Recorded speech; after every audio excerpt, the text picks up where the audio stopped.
Hi! So ayan na nga, tara punta tayo sa Macau for the second time. From Hong Kong to Macau. So come on, let's go!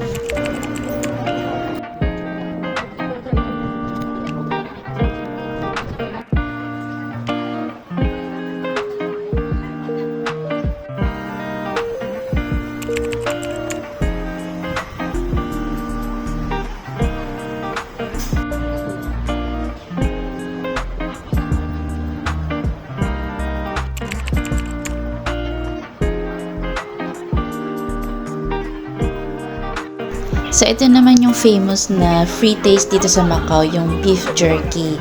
Ayan, maraming laging tao dito, nakikitikim. So, syempre, hindi na tayo papahuli.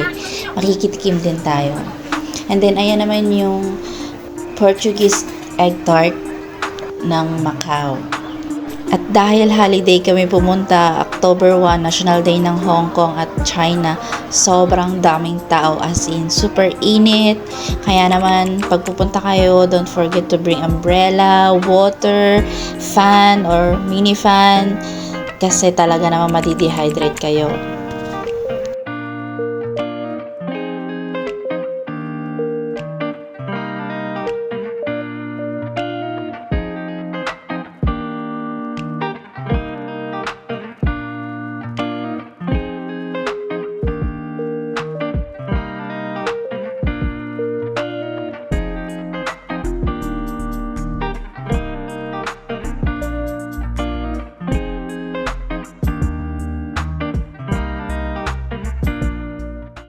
So this time, on the way naman tayo sa Venetian, Londoner, and Parisian. From Senado Square, sakay lang kayo ng 26A na bus. Papunta na yun ng Venetian. Nandito na kami sa London! Sa London Tower!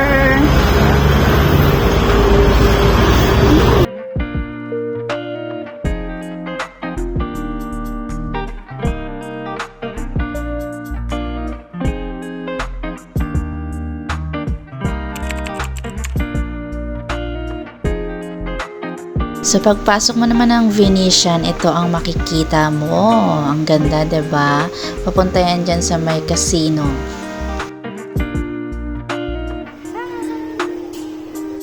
Ito naman, naakyat ka ng level 3 para sa shopping center dito sa Venetian Mall. And then makikita mo yung the Grand Canal. And then, andyan din yung Venetian Food Court kung saan makikita mo maraming cuisine dyan. May Thai food, Vietnamese food, Korean food, and marami pang iba. Marami lang tao, so kaya kailangan tiyagaan lang sa pag-intay ng upuan. So, after namin kumain, last part na pinuntahan namin is yung The Parisian, which is naligaw-ligaw kami. Pinaikot-ikot kami bago namin narating itong napakagandang Eiffel Tower. Nakala mo talagang nasa Paris ka na siya. Ayan, 'di ba? After niya, nagmamadali na akong umuwi at naligaw-ligaw pa ako. Bye!